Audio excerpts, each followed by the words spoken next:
আজকের ভিডিওতে আমি দেখাবো যে আপনার যে জন্ম নিবন্ধনটা রয়েছে কিংবা আপনার সন্তানের যে জন্ম নিবন্ধনটা রয়েছে সেটা কিভাবে যাচাই করবেন, সেটা গভর্নমেন্টে সরকারি মানে অ্যাপ্রুভ হয়েছে কিনা, কিংবা সেটা অনলাইনে আছে কিনা, কিংবা জন্ম নিবন্ধনটা অর্থাৎ আপনার জন্ম নিবন্ধনটা সঠিক আছে কিনা সেটা কিভাবে মোবাইল ফোনের মাধ্যমে আপনি যাচাই করবেন সেই বিষয়টি নিয়ে আজকে আলোচনা করব। তো কথা না বাড়িয়ে মূল ভিডিওতে চলে যাব এখন।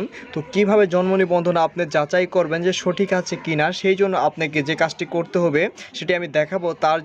তার আগে যে কথাটি বলতে চাই, আপনি যদি আমার চ্যানেলে নতুন দর্শক হয়ে থাকেন তাহলে অবশ্যই আমার চ্যানেলটি ঠিক এইভাবে সাবস্ক্রাইব করে পাশে থাকা বেল আইকনটি অল করে দেন সকল এই ধরনের টেকনোলজির ভিডিও পাওয়ার জন্য।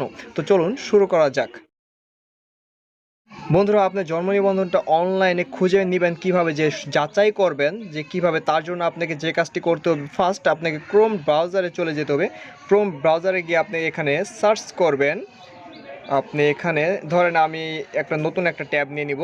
এখান থেকে ট্যাব নিয়ে এখানে আপনারা সার্চ করবেন যে বার্থ সার্টিফিকেট, বিআই চলে এসেছে, birth certificate, CERTIFICAT, birth certificate. এটা সার্চ করে আপনারা এই যে প্রথম যে অপশনটি দেখতে পাচ্ছেন এখানে আপনি প্রবেশ করেন। প্রবেশ করার পরে এরকম একটা ওয়েবসাইট আপনাকে নিয়ে আসবে। এইখানে বলছে যে বার্থ রেজিস্ট্রেশন নাম্বার, আপনার জন্মের যে রেজিস্ট্রেশন নাম্বারটা রয়েছে নিবন্ধনের, সেই নিবন্ধনের নাম্বারটা আপনি গ্যালারিতে ফটো তুলে রাখবেন, কিংবা সেই নিবন্ধনের নাম্বারটা এখানে আপনি খুব সুন্দরভাবে দিবেন। আমার নিবন্ধনের নাম্বারটা আমি অলরেডি কপি করে নিয়েছি। বন্ধুরা, অলরেডি আমার রেজিস্ট্রেশন নাম্বারটা দেওয়া হয়ে গেছে। এরপর আপনি যে সেকেন্ড অপশনটি দেখতে পাচ্ছেন এখানে ডেট অফ বার্থ, আপনার যে জন্ম তারিখটা রয়েছে সেটা আপনি দেবেন। প্রথমে আপনি দিবেন জন্ম তারিখ এখানে দেবেন। আপনার সালটা দিবেন 1900, আপনার যেটা আছে ভোটার আইডি কার্ড অর্থাৎ আপনার জন্ম নিবন্ধনে যে সালটা রয়েছে সেটা দেবেন। আমার 1998 আমারটা। তারপর আপনি এখান থেকে ক্লোন দিবেন।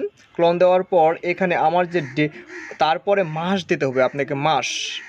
মাসটা হলো আমার 04। তারপরে আবার ক্লোন দিবেন। ক্লোন দেওয়ার পর আমরা যে দিনটা রয়েছে সেই দিনটা আমরা দেবো। আমারটা হলো 08। ব্যাস, এখানে দেওয়ার পর আপনারা দেখতে পাচ্ছেন এটা করে দিবেন, ক্লোজ করে দিবেন। দেখতে পাচ্ছেন আমার এটা হাইড করা হবে একটু, যার কারণে যেহেতু একটা সিকিউরিটি একটা জিনিস। তারপরে এখানে দেখতে পাচ্ছেন যে সংখ্যা আপনাকে যোগ করতে বলছে এখানে। তো 37 আর 10 কত হচ্ছে? 47। এখানে 47 লিখবেন, 47 লিখে দেবেন। এখানে 47 লিখে আপনারা এখানে সার্চ করবেন।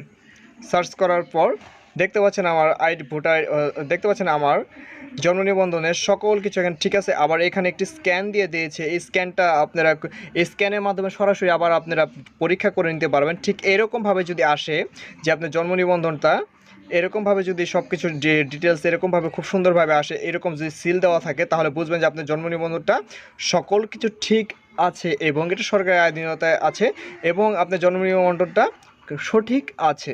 ঠিক এইভাবে আপনারা যাচাই করবেন ওয়েবসাইটের মাধ্যমে। এটা আপনি মোবাইল দিয়েও করতে পারেন। অনেক সময় দেখা যায় যে আপনার সন্তানের এটা পরীক্ষা, জন্ম নিবন্ধনটা সঠিক আছে নাকি, কিংবা এটা সরকারি আওতাধীন আছে নাকি, এটা করার জন্য আমাদের অনেক কম্পিউটার দোকানে যেতে হয় কিংবা বিভিন্ন জায়গায় যেতে হয়, উপজেলা পর্যন্ত যেতে হয়, যার কারণে এটা খুব সুন্দরভাবে আপনারা মোবাইলের মাধ্যমে পরীক্ষা করে নিতে পারেন। ধন্যবাদ সবাইকে। ভিডিওটি ভালো লাগলে একটি লাইক দেবেন। ধন্যবাদ।